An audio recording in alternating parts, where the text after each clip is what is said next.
I said after the last game that we were back, and it certainly are. We're back to who we were apparently last season. Stephen here at 5 to 5 in the morning. This isn't going to be a long video because I'm far too tired for that, and I'm very conscious that my son could wake up at any moment.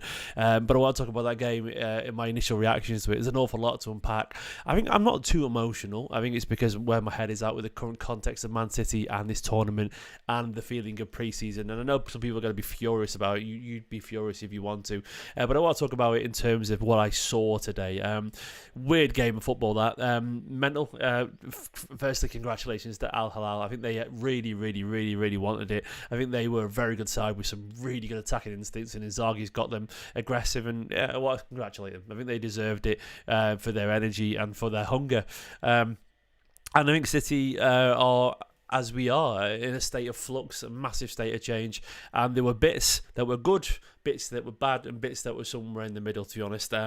It wasn't pathetic, but it wasn't great at the same time. Look, first half, really good. First half, we probably should have won that 3 or 4-0 in that first half. Loads of chances, good football, attacking, composed, intelligent, a continuation of everything we saw that was so exciting against Juventus.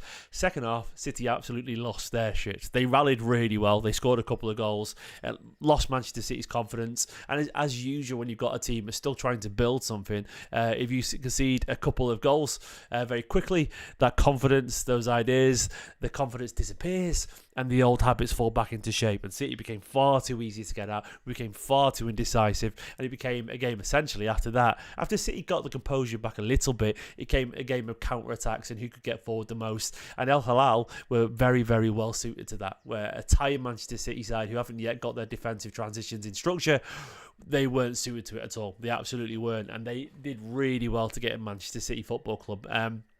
And create chances and score goals, and gave us a humbling there. But honestly, when my head's at after this now, full-timers, look, I've enjoyed this tournament. I wish City had gone further.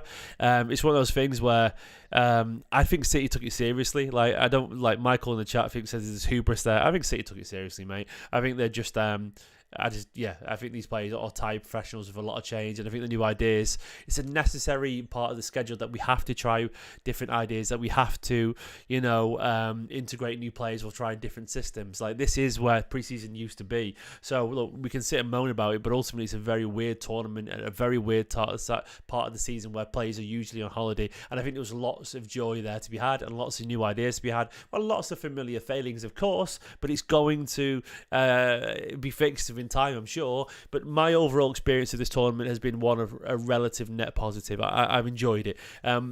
I know you guys, a lot of guys are very angry about the result, but I'm trying to sort of look at the bigger picture here and see where we are and where we're going.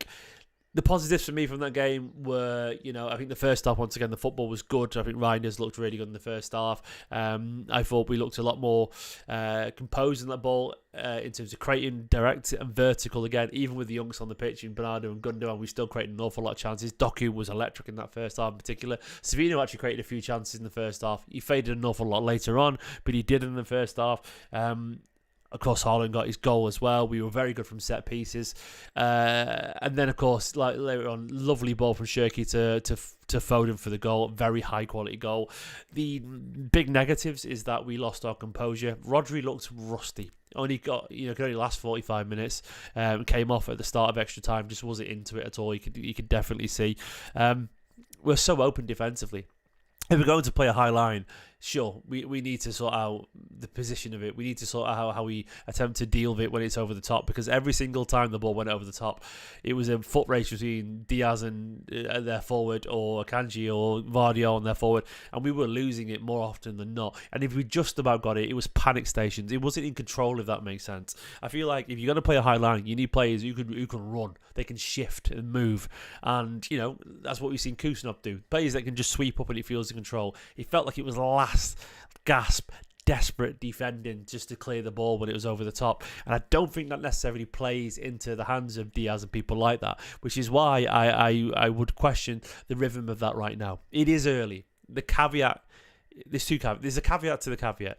The caveat to the caveat is, I'm going to give you the counter argument already before people get moan at me, is that, well, we saw this last season, so the continuation is true. The caveat I was going to give is that every sort of pre-season, it's not pre-season you'll say, but it technically sort of is, even if it isn't, in terms of the new rhythms with the new coaches. But every sort of this time of year, we see the defence look vastly open because new rhythms and practices haven't come into play. So you could turn around and say they need to do a lot of work in it, is what I'm saying. They do. They absolutely need to work on it an awful lot because it's far too open. It's far too easy to get behind us. And look, they've actually got some really good players. Malcolm, Cancelo, Milinkovic, Savic, some really good footballers, to be fair. It's just a lot of quality from there. Their goals were good goals, but you can see the weaknesses. You can see the positives, but you can see the weaknesses. I think what happened really is that we did really well. We had a whole bunch of a chance in the first half, and then we lost our composure. I'm not going to moan about who did and didn't start in this game because it's very much a fitness thing, a rhythm thing. This isn't a big game in the Premier League later on in the season where everything's settled and we know what everything is. So I'm not going to moan about the selection because I was perfectly fine with the selection, and I understand why some players are coming on as subs and some players aren't. This isn't the time to think this is our best team and we're doing that. Blah, blah. I know some of you want it to be, but I don't feel that personally. I'm looking at the patterns, the rhythms, the ideas, and all that kind of stuff. Edison coming in for a lot of criticism. Thinking of the goals, the 1-on-1 wasn't necessarily his fault. The save as well, he parried it back. Yeah, that was the parry back and onto that was poor from the cross. That was really poor. The save at the end was actually pretty decent. I blame him for the cross one. I've forgotten that. I can't remember one because I'm so tired. But the thing is with Edison, he just doesn't fulfill you with confidence, does he? Someone said, Jojo, stop making excuses, mate. Fuck off. I hate when people say if someone tries to have intelligent discussion, talk about things, say that you're making excuses. I'm not making excuses, mate. I'm just trying to talk about it like a mature adult. If you want to sit here and go, he's shit, bid them all off, everything's terrible, and we're all awful, and what's the fucking point? Go and find another channel. Go and find some child who'll do that for you, mate. But I will talk about it in terms of what I actually see and talk about the bigger picture. There are things that need to get better. Absolutely. I was just about to talk about Edison making mistakes and how we can't chase of a high line. I've already said loads of negatives. What are we on about, man? And people say I'm making excuses. I'm trying to talk about it maturely. It's 5 o'clock in the morning, for crying out loud. I'm not going to sit here and rant for the sake of it. I'd rather actually talk about, how we're very vulnerable and open, and we need to improve on that. We're better going forward, but our confidence skipped, which I expected it would do, to be fair, at this stage, and we have still signs of weakness. We really do. So, yeah, cry more. I mean, I've not been crying really, to be honest, mate. I think I've been quite respectful to Al-Hilal and said they deserved it, and I'm quite relaxed about where City are right now. It's a chaotic game, a chaotic time of the season, and I feel, this City side it's work in progress still. Absolutely work in progress. It's not good enough, that we go out at this point. But we've got one of those things where, I am not going to judge a side aggressively at the 1st of July, 4 games into a new...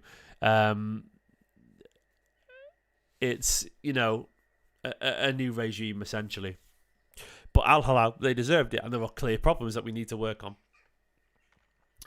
It's one of those things where I think this tournament to me has been a journey, sort of a discovery with the new players, the new ideas, the new coaches, the new set pieces, and there's been some good bits and some bad bits, and that's where I'm at with that. And that game was sort of that as well. I think we were definitely struck by how good Al-Hilal were. They were really, really impressive. They were very assertive, and they were, a really good side. So I'm going to leave, this video to be reasonably short. It won't be the longest video in the world. Super chat here from YK said, Gundo benching Gonzalez still not making sense. Look, I'm going to spell it out for you guys. Reinders has walked into the team. Why do you think Reinders has walked into the team? Is anyone can answer that in chat? Because Pep thinks he's good enough. I think Gonzalez is a good player, but I would guess that Pep, for whatever reason, feels like there's still something to prove there for him. Look, I think Gundogan could still leave after this tournament's over anyway. I think we're going to see City start to change and chop up a little bit more now, actually. Have we got pre-season games? I don't even know. But now we've got a couple of weeks off to go and actually rest. I think there'll be some changes that we'll be surprised of. Well, Gundogan actually played all right, to be fair. He created a couple of chances, got forward really well. It's fine. I want to see Gonzalez play too, absolutely. I think Guardiola has his reservations about it for whatever reason. I think the fact that Reinders comes into the team and plays immediately suggests that it's not necessarily a new signing thing. It's a quality thing in Guardiola. Guardiola's eyes. We don't have to like that, but I respect that Guardiola knows more midfielders than I will ever do if I lived 100 lifetimes. And Guardiola will know more about midfielders than any of us will if we lived 100 lifetimes, 1,000 lifetimes combined. You don't have to agree with that, and I respect your opinion, and I think you're probably right, mate. It is frustrating to watch, but I think there's obviously something that he can't do yet. Surely that's the only reason I think he's not playing.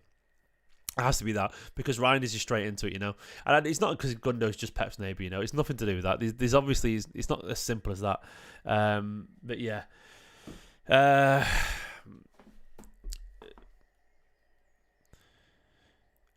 it's just tough.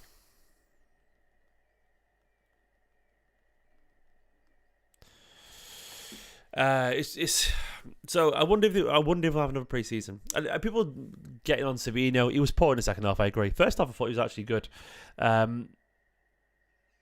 Everyone's moaning about who started and all that kind of stuff. The lineup was an issue for me. In fact, the best football came in the first half by a mile. We were composed. We were the better side. We should have had about 4 or 5 goals in that first half. Ultimately, it didn't happen. A nice bit of positive for you. Shirky's pass into Foden, absolutely ridiculous. The quality of that goal for the equaliser was immense. A KDBS pass, a high-level finish. If people's telling me what to stop doing, I'm going to tell you, stop watching the video. You're going to keep moaning about me, what I can say. I can say whatever I fucking want, and you can all just fuck off if you don't like it, Everyone who tells me what I can and can't say, it drives me mad. I'm too tired for that, man. You know what I mean? I've got a toddler. He goes, no, stop. No, enough toddlers. Telling me what to do in the chat. I can't be bothered with it. But Shirky goal, wonderful. The positives I'll take for this competition is that I think there are very clear signs of football being better.